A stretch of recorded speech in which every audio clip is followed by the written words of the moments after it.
Hello everyone, welcome to our channel new lightning. So आपका exam हो चुका है कंक्लूड, रिजल्ट, स्कोर कार्ड सब कुछ आपके पास आ चुका है और अब जो नेक्स्ट चीज अवेटेड है वो है नीट की काउंसलिंग। सो सारे फ्रेंड्स, सबके parents, everybody is now waiting constantly कि कब हमारा शेड्यूल आएगा और कब हमारी काउंसलिंग स्टार्ट होगी, कब कॉलेज में जाएंगे एंड एवरीथिंग गो ऑन। तो अब चलिए यहाँ पर हम आपको आज थोड़ा सा ब्रीफ करते हैं इस पूरे काउंसलिंग प्रोसीजर से कि कैसे आगे आपका काउंसलिंग होने वाली है, क्योंकि my dear friends, this is now a very important phase कि हमको अपने मार्क्स पे कौन सा कॉलेज लेना है, क्या ऑप्ट करना है, ऑल इंडिया से लेना है, स्टेट से लेना है, कई सारी चीजें। तो आप बहुत ध्यान से सारी चीजें बहुत केयरफुली आप सुनिएगा कि counselling is a very very important phase of the entire process. तो चलिए आइए विदाउट वेस्टिंग आवर टाइम हम बात करते हैं इस काउंसलिंग प्रोसीजर पे। अभी तक आप अपनी नीट से रिलेटेड सारी चीजें अपनी एक साइट पे देखते थे, नीट एनटीए की, विच वॉज एनटीए नीट और NIC.in। लेकिन अब से आपको अपने टैब्स पे, अपने गूगल पे एक डिफरेंट साइट सर्च करनी है, विच इज दिस MCC.NIC.in। तो आपकी काउंसलिंग से रिलेटेड जो भी अब चीजें आने वाली है वो सब कुछ इसी साइट पे अपडेट होंगी। So guys please make a note of this कि अब आपको सारी चीजें, सारे अपडेट, सारे नोटिफिकेशन जो कुछ भी काउंसलिंग से रिलेटेड आने वाले हैं वो आपको इसी साइट पे मिलने वाले हैं। बी रिगार्डिंग और MBBS BDS नर्सिंग जो भी सारी चीजें आपकी अपडेट होंगी वो यहाँ पर होगी। तो अब आपको थोड़ा सा चेंज कर देना है अपनी साइट का जो सर्फिंग है, and you have to come to this site. अब आते हैं नेक्स्ट चीज पे, विच इज कि हमारा कैसे जो काउंसलिंग का प्रोसीजर है वो कैसे डिवाइडेड है। तो जैसे कि आप जानते हो कि एक ऑल इंडिया कोटा के लेवल पे काउंसलिंग होती है और एक स्टेट के लेवल पे काउंसलिंग होती है। तो जो हमारे ऑल इंडिया कोटा में होता है वो 15% सीट जाती है, जो स्टेट कोटा में होती है वो 85% जाती है सीट। ओके, लेमन लैंग्वेज में समझते हैं।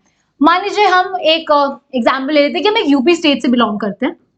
यूपी में हमारी टोटल 100 सीट्स हैं। This is just an analogy to explain you. UP में आपकी टोटल 100 मेडिकल कॉलेज की सीट्स हैं, जिसमें से जो आपकी 15 सीट्स हैं, 15 सीट्स आपकी जाएंगी ऑल इंडिया कोटा में, और जो आपकी बची हुई 85 सीट्स हैं वो आपकी जाएंगी स्टेट में। This is actually what is the meaning of 15 and 85%। तो एक बार फिर से मैं आपको बता देती हूँ कि आपकी ऑल इंडिया कोटा में आपकी टोटल की जो भी आपका स्टेट है सबकी, ऑल इंडिया पूरे जितने इंडिया में जितनी कॉलेजेस है उनकी 15% सीट जाती है ऑल इंडिया लेवल पे, और बची हुई जो आपकी स्पेसिफिक स्टेट्स हैं, आप यूपी, राजस्थान, बिहार जहां पे भी बिलोंग कर रहे हो वहां की आपकी 85% सीट होती है, जहां पर आप अपनी स्पेसिफिक स्टेट्स की काउंसलिंग कराते हो।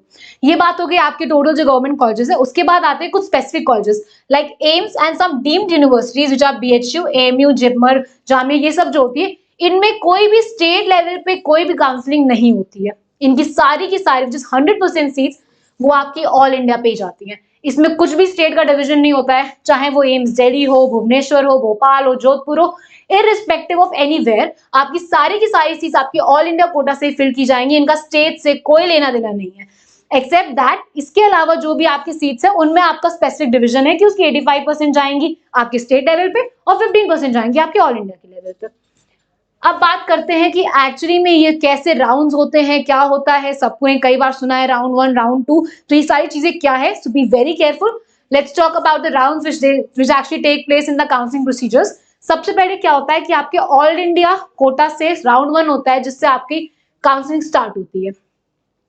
आपके पास नोटिफिकेशन आएगा कि आपकी काउंसलिंग स्टार्ट हो रही है। आपके ऑल इंडिया लेवल का फर्स्ट राउंड होगा, जहां पर आप अपना रजिस्ट्रेशन कराओगे, अपना सब कुछ लॉगिन पासवर्ड आईडी यूज करके, फिर अपना आप वहां पे आपके पास एक लिस्ट होगी सारे जो आपका सीट मैट्रिक्स है, बेसिकली सारे स्टेट्स का, सारे जो कॉलेजेस है सबका पूरे इंडिया में, फिर आप उसको फिलअप करोगे, चॉइस फिलिंग डालोगे, अपनी सब कुछ रजिस्टर करोगे। उसके बाद आपका थोड़े दिनों बाद रिजल्ट आएगा और आपको एक स्पेसिफिक सीट अलॉट कर दी जाएगी अगर आप उस स्पेसिफिक मार्क्स पे एलिजिबल हो उस कॉलेज के लिए। आपका राउंड 1 हो गया, आपको कॉलेज अलॉट हो गया, you will start with that. आप नहीं सेटिस्फाइड हो, आप अपने स्टेट से काउंसलिंग कराना चाहते हो, ऑल इंडिया राउंड 1 जब कंप्लीट हो जाएगा उसके बाद आप जाओगे स्टेट की काउंसलिंग में। स्टेट के राउंड 1 में भी सेम चीजें होंगी, आप अपनी स्टेट की काउंसलिंग कराओगे, आप अपनी चॉइस फिलिंग करोगे, उसका रिजल्ट आएगा, आपको एक वो मिल जाएगा अपनी seat. To be very specific, actually यहाँ पर मैं थोड़ा सा इंटरप्ट करती हूँ आपको। आई हैव टोल्ड यू कि www.mcc.nic.in पे आपकी सारी काउंसलिंग होती है, ये ऑल इंडिया की होती है, और आपकी जब स्टेट की काउंसलिंग होगी तो वो आपकी स्टेट की स्पेसिफिक जो साइट होती है उसके हिसाब से होगी। उसका भी आपको टाइम टू टाइम हम बता देंगे कहाँ पे कौन सी स्टेट पे कौन सी साइट होती है। सो आपका स्टेट का राउंड 1 होता है और आपका एक ऑल इंडिया जो राउंड 1 होता है, ये दोनों जो राउंड होते हैं ये नॉट फिक्स्ड होते हैं। नॉट फिक्स्ड का मतलब क्या है कि आपको कोई सीट मिली है और आपको ऐसा लगता है कि आपको वो बेटर मिल सकता है, आप बेटर कॉलेज ऑप्ट कर सकते हो, फिर आप जाते हो राउंड 2 पे। ठीक है, अब राउंड 2 पे आ रहे हो, अब ऑल इंडिया कोटा का राउंड 2 ले रहे हो। Now to be very very specific, all India quota को राउंड 2 जो होता है, it is a fixed round. यहाँ पर अगर आपने कोई भी कॉलेज ऑप्ट कर लिया, फिर आप वो कॉलेज चेंज नहीं कर पाओगे। यहाँ पर आपके पास एक ऑप्शन है कि आप यहाँ से नहीं सेटिस्फाइड हो, आप स्टेट के राउंड में जा सकते हो। आप स्टेट से नहीं सेटिस्फाइड, आपको लगता है कि मुझे एक नेक्स्ट बेटर कॉलेज मिल सकता है, लेकिन अगर आप ऑल इंडिया कोटा पे आके सेकंड राउंड पे कोई कॉलेज उठा लेते हो, that is not changeable and that is penalised. आपको पेनाल्टी लग जाएगी। इन दोनों राउंड्स में कोई पेनाल्टी नहीं है, लेकिन ऑल इंडिया कोटा के सेकंड राउंड पे you have to be very specific and very very aware about it कि आप कौन सा कॉलेज ऑप्ट कर रहे हो। जस्ट इन केस आपको लगता है कि आपने फॉर एग्जांपल यूपी स्टेट से कोई कॉलेज उठाया और आपको लगता है कि you can get a better college, आपको सेकंड राउंड कराना है, तो आप सीधे स्टेट राउंड 1 से आप स्टेट का राउंड 2 कराओ। स्टेट के राउंड 1 में आपको कॉलेज मिला, नहीं अच्छा लग रहा है, अच्छा क्या मतलब, अगर आप अपग्रेड कराना चाह रहे हो, आप स्टेट के सेकंड राउंड पे जाओ, अब वहां पर से करो। आप ये वाला राउंड प्लीज स्किप कर दो, क्योंकि अगर यहां से कोई आपको सीट मिल गई, that will be specific. This is not fixed but this will be fixed. चलो ये आपको समझ में आ गया। उसके बाद आप स्टेट के राउंड 1 से राउंड 2 करा लेते हो, आप कोई भी कॉलेज उठा लेते हो, फिक्स हो जाता है। नहीं होता है, उसके बाद आपके मॉप अप राउंड्स होते हैं, फिर एंड में आपका स्ट्रे वैकेंसी राउंड होता है। यहाँ से भी आपके सारे कॉलेज अलॉटमेंट्स हो जाते हैं। मॉप अप राउंड में भी आपकी सारी चीज इंक्लूडेड होती हैं, जो भी बची होती है। एंड में जो बची होती है वो आपकी स्ट्रे वैकेंसी राउंड में आ जाती है। तो I think this has been very specific, आपके कौन से कॉलेजेस है, आई मीन आपके कहाँ पे कौन से राउंड्स हैं और आपको कहाँ पे बहुत केयरफुल रहना है, कहाँ पर आप चेंज कर सकते हो, कहाँ पर आपको फिक्स हो जाना है कि नहीं मुझे इसके बाद कोई कॉलेज नहीं मिलेगा। तो आपको बहुत अच्छे से पता होना चाहिए कि आपको कौन सा राउंड स्किप करना है, आपको कहाँ पे क्या ऑप्ट करना है। उसके बाद आते हैं बहुत इंपॉर्टेंट चीज पे कि हमें काउंसलिंग में कौन कौन से डॉक्यूमेंट्स चाहिए। पूरे साल हम अच्छे से सब कुछ करते हैं और एंड में अगर हम कोई छोटी सी भी मिस्टेक कर देते हैं, फिर वो हमें बड़ी भारी पड़ती है। अभी से आपके पास थोड़ा सा टाइम है अपडेट आने में काउंसलिंग का, तो प्लीज अपने सारे डॉक्यूमेंट्स रेडी करके रखिए, ताकि काउंसलिंग के टाइम पे आपको कोई भी परेशानी ना हो, सब कुछ बहुत स्मूथली हो जाए। तो एक बार मैं मेंशन कर देती हूँ स्पेसिफिकली कि आपको कौन कौन से डॉक्यूमेंट्स चाहिए। सबसे पहले आपका नीट का एडमिट कार्ड जो होता है, जो आप लेके जाते हो अपना एग्जाम देने, आपके पास वो रेडी होना चाहिए। नीट का आपका जो स्कोर कार्ड है, जिसमें आपके मार्क्स आए थे, आपकी रैंक आई थी और सारी चीजें मेंशन थी, वो रेडी होना चाहिए। Then next comes the domicile. आप जिस भी स्टेट को बिलोंग कर रहे हो, वहां का निवास प्रमाण पत्र which is the domicile certificate, वो आपके पास रेडी होना चाहिए। फोटोग्राफ्स, ऑब्वियसली आपके पास an number of photographs ready होने चाहिए, क्योंकि दो टाइप की फोटोग्राफ्स हैं, passport size and the post card size. तो एंड में कोई इशू ना हो, तो आप अभी एम्पल नंबर में अपनी फोटोग्राफ्स रेडी करके रखा लीजिए। स्पेसिफिकली वही फोटोग्राफ्स जो आपने एडमिट कार्ड में लगाई है, ये नहीं कि आप कोई भी अपनी फोटोग्राफ लेके जा रहे हो, स्पेसिफिकली वही एडमिट कार्ड में जो आपकी फोटोग्राफ्स लगी है, आपको वही लेकर जानी है। नेक्स्ट कम्स द आपका 10th और 12th का सर्टिफिकेट, जो आपको स्कूल से प्रोवाइड होता है। आपका आईडी प्रूफ जो भी आप लेकर जाते हो, आपका आधार कार्ड, आपका पैन कार्ड, ड्राइविंग लाइसेंस, जो भी आपका स्पेसिफिक आईडी प्रूफ है, आई थिंक मेजॉरिटी लोगों ने अपना आधार कार्ड ही यूज किया होगा, वो आपका रेडी होना चाहिए। आपका कास्ट एंड पीडब्ल्यूडी सर्टिफिकेट, अगर आपके पास स्पेसिफिकली किसी कास्ट का, ओबीसी, एससी, एसटी या कुछ भी आपके पास है, गेट रेडी कि आप वो सब कुछ अपना तैयार करके रखो। आपका पीडब्ल्यूडी सर्टिफिकेट अगर एप्लीकेबल है, वो आपका रेडी होना चाहिए। ट्रांसफर सर्टिफिकेट, आप जिस भी लास्ट इंस्टीट्यूट में पढ़े हुए हो, स्कूल में पढ़े हुए हो, वहां से आपको एक टीसी प्रोवाइड करी जाएगी, वो आपके पास रेडी होनी चाहिए।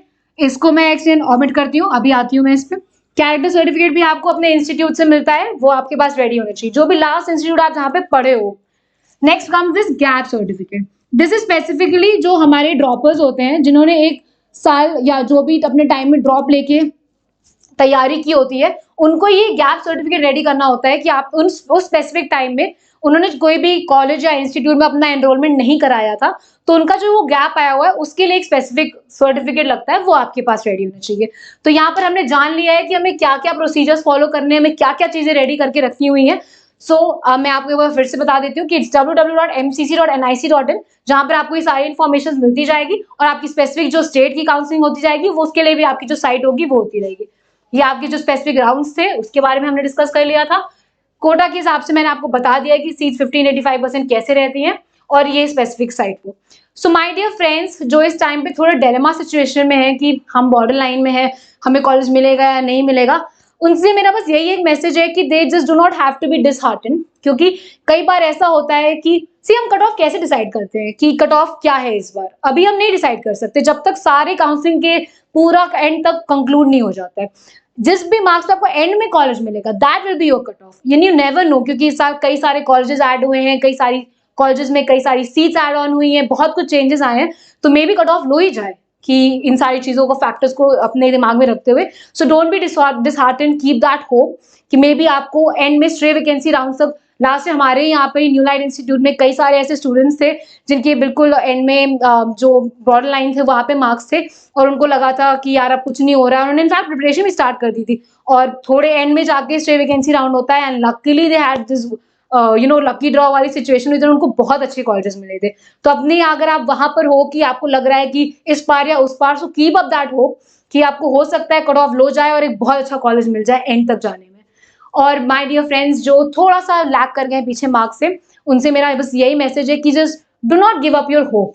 You have seen a dream, chase it, no matter what the time and journey is being taken, find your lane, keep moving to it and you will find your journey। और बाकी new light institute से तो आप देख ही रहे हो कि हम सिर्फ यहाँ पर आपके साथ रिजल्ट तक नहीं थे, we will be there with you till the end, जब तक आप एक अच्छे कॉलेज में नहीं पहुंच जाते हो। We'll keep briefing you, our entire New Light family is right there at your disposal, you just have to use it wisely। Please like and comment on this video of ours and I'll be signing off right now, so take care of this and thank you so much।